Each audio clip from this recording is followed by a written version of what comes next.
சஷ்டியின் நாயகனான முருகப்பெருமானின் பெருமைகளையும் புகழையும் சொல்வதற்கு மனிதவாயின் ஆயுளை காணவே காணாது. அழகென்ற சொல்லுக்கு முருகன். முருகனுடைய இந்த தைப்பூச நேரில் சரி, எந்த நாள்லையும் சரி, அரோகரா அப்படின்னு குறிப்பிடுறது ஒரே முருகனுக்கு உரிய அழகான ஒரு வணங்கக்கூடிய ஒரு விஷயம். அரோகரா என்பதில் ரோகம் என்றால் நோய், அரோகம் என்றால் நோயில்லாமல் என்றும் அர்த்தமாகும். அரண் என்றால் காப்பவன், ஹர என்றால் நீக்குபவன் அர்த்தம்.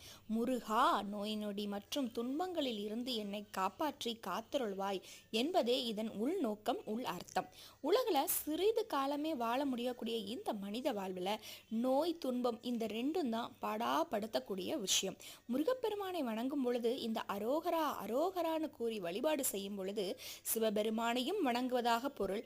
சமயக்குருவர்கள் திருஞான சம்பந்தர் இதை பல முறையில் கூறியிருக்காரு. அரோகரா அரோகரா என்று முருகனின் புகழ் பாடுவோம், தைப்பூசத்தை கொண்டாடுவோம்.